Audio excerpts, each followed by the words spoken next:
Chapter 40. As the queen strode out onto the platform overlooking the beach, she raised her hand, signaling for the throng of sea dragons to quiet their cheers. Please, please, thank you for your warm welcome. Instantly, the vast crowd of sea dragons hushed to a murmur as she began to speak. I am here tonight to announce a wonderful change of plans. As you know, the werewolves had declared war upon us.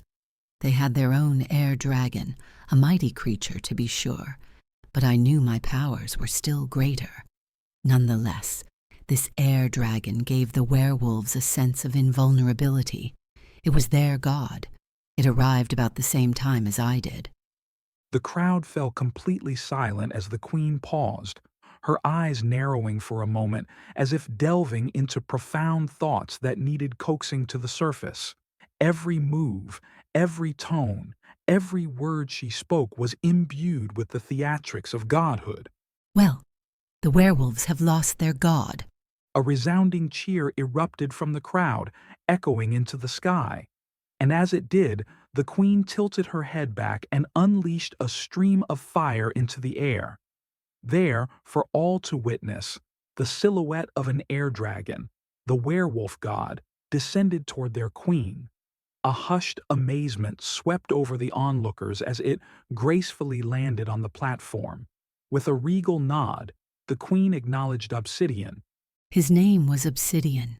He is now and forever known as King Obsidian. He is our king. You, the greatest creatures of this planet, are now the anointed ones who not only have one god, but two. King Obsidian and I will rule this planet for the benefit of all. We have declared one simple law, the law of peace. We will ensure peace for all sea dragons and all creatures great and small, including our enemies, the werewolves. Without their god, they will have no choice but to become aligned to our purpose, and in doing this, they also will enjoy peace, even prosperity. She paused to let a more polite applause fill the entire bay of the island. But it is to us, the dragon world, who will prosper the most and gain the greatest benefit of being an integral part of the godhood, now forming on this planet to shape a new world that is friendly to dragons, that see dragons not as their enemy, but as their hope. Loud cheers went out, and the queen smiled in response. She turned to King Obsidian, and as the cheering died down, she motioned for him to step forward and speak. The new king bowed slightly to the crowd, eyeing them individually as best he could. I do not speak your language, but I am one of you. I do not swim, but I am one of you. I do not know the riches of the sea, but I can learn. I will tell you this. As your king, I will never abandon you. For as long as I live, I will be yours. But I will also work on behalf of all creatures to find peace. Because if we, the dragons, do not use our powers to bring peace, then we will not prosper.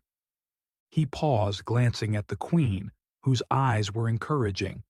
She put up her right hand and translated his words verbatim. When she finished, a mighty cheer went up like flames to the sky. The sound was like nothing ever heard before. It was a wild euphoria unbounded by space or time.